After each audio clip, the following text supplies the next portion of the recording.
Sudden గా మందులు మానేస్తున్నారా? ఎంత డేంజరో తెలుసుకుందాం. ఒకప్పుడు వృద్ధాప్యంలో వచ్చే అధిక రక్తపోటు సమస్య ఇప్పుడు యువకులు, మధ్య వయస్కులలో కూడా కనిపిస్తోంది. అటువంటి పరిస్థితిలో బీపీని నియంత్రణలో ఉంచడానికి వైద్యులు నిరంతరం మందులు తీసుకోవాలని సిఫార్సు చేస్తున్నారు. ఈ మందులను నిరంతరం తీసుకోవడం చాలా ముఖ్యం. కానీ చాలా సార్లు రోగులు వైద్యుడిని సంప్రదించకుండా మందులు తీసుకోవడం మానేస్తారు. ఇది అనేక సమస్యలకు దారితీస్తుంది. అటువంటి పరిస్థితిలో గుండె, మెదడు, మూత్రపిండాలు, కళ్ళు తీవ్రంగా ప్రభావితమవుతాయి. దీనివల్ల ఎలాంటి నష్టం జరుగుతుంది? వైద్య నిపుణులు ఏం చెబుతున్నారు? ఈ వివరాలను తెలుసుకోండి. అధిక రక్తపోటు కారణంగా రక్తనాళాలలో ఒత్తిడి చాలా ఎక్కువగా ఉంటుంది. అందువల్ల మీరు అధిక రక్తపోటుకు మందు తీసుకోవడం ఆపివేస్తే అది గుండె, మెదడు, మూత్రపిండాలపై ప్రత్యక్ష ప్రభావాన్ని చూపుతుంది.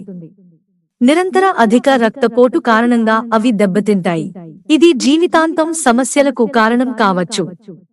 అకస్మాత్తుగా మందులు ఆపివేసిన తర్వాత రోగికి తలనొప్పి, తల తిరగడం, భయము, ఛాతీ నొప్పి, వేగవంతమైన హృదయ స్పందన, కాళ్లలో వాపు, శ్వాస తీసుకోవడంలో ఇబ్బంది ఉండవచ్చు. ఇలాంటి పరిస్థితుల్లో పరిస్థితి మరింత దిగజారిపోయే అవకాశం ఉంది. రోగిని వెంటనే ఆసుపత్రిలో చేర్చాల్సి రావచ్చు. మెదడు రక్తస్రావం లేదా పక్షవాతం వచ్చే ప్రమాదం. అధిక రక్తపోటు మందులను ఆపడం ద్వారా మెదడు రక్తస్రావం లేదా పక్షవాతం వచ్చే ప్రమాదం గణనీయంగా పెరుగుతుందని చెప్పారు. కొన్నిసార్లు రోగి అకస్మాత్తుగా మూర్ఛపోవడం, శరీరంలోని ఏదో ఒక భాగంలో బలహీనత లేదా మాట్లాడటంలో ఇబ్బంది గురించి ఫిర్యాదు చేయడం ప్రారంభిస్తాడు. అధిక రక్తపోటు మందులను అకస్మాత్తుగా ఆపడం వల్ల గుండెపై ఒత్తిడి పెరుగుతుంది. ఇది గుండెపోటు ప్రమాదాన్ని పెంచుతుంది. కిడ్నీ వైఫల్యం కూడా సంభవించవచ్చు. అకస్మాత్తుగా మందులను ఆపడం వల్ల రక్తపోటును నియంత్రించడం కష్టమవుతుంది. మందుల ప్రభావం కూడా తగ్గుతుంది. ప్రజలు మందులను ఎందుకు మానేస్తారు? చాలా సార్లు రోగులు తమ రక్తపోటు ఇప్పుడు సాధారణమైందని భావిస్తారని, కాబట్టి వారికి మందులు అవసరం లేదని సొంతంగా నిర్ణయం తీసుకుంటారు. కొంతమంది మందుల దుష్ప్రభావాలకు భయపడి మందులు తీసుకోవడం మానేస్తారు. కొంతమంది మతిమరుపు లేదా నిర్లక్ష్యం కారణంగా అధిక బీపీ మందులు తీసుకోవడం మానేస్తారు.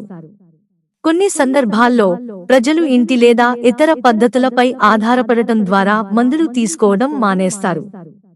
చాలా సార్లు ప్రజలు సోషల్ మీడియా లేదా వారి పరిచయస్తుల నుండి సమాచారాన్ని సేకరించడం ద్వారా మందులను ఆపాలని లేదా మోతాదును తగ్గించాలని నిర్ణయించుకుంటారని పేర్కొన్నారు. వైద్యుడిని సంప్రదించండి. అధిక రక్తపోటు ఉన్న రోగులు ఎప్పుడూ స్వయంగా మందులు తీసుకోవడం ఆపకూడదు. మందులు ఆపాలనే నిర్ణయం ఎల్లప్పుడూ వైద్యుడి సలహా మేరకే తీసుకోవాలి. మందుల దుష్ప్రభావాల గురించి వైద్యుడితో మాట్లాడండి. ఏదైనా ఔషధం దుష్ప్రభావాలను కలిగి ఉంటే ఆ మందును తీసుకోవడం ఆపండి లేదా వైద్యుడి సలహా మేరకే మోతాదును తగ్గించండి. బరువు తగ్గడం, క్రమం తప్పకుండా వ్యాయామం చేయడం, యోగా చేయడం, ఆహారపు అలవాట్లను నియంత్రించడం వంటి మార్పులు ఉంటే మందులను ఆపవచ్చు లేదా తగ్గించవచ్చు. కానీ ఈ పనులు కూడా వైద్యుడి పర్యవేక్షణలో చేయాలి. కావున సైలెంట్ కిల్లర్ హైపర్టెన్షన్, అధిక రక్తపోటు గురించి బాధపడుతుంటే వెంటనే వైద్య నిపుణులను సంప్రదించండి. మిత్రులారా, ఛానల్ సబ్స్క్రైబ్ చేసుకోవడం మర్చిపోకండి. ధన్యవాదాలు.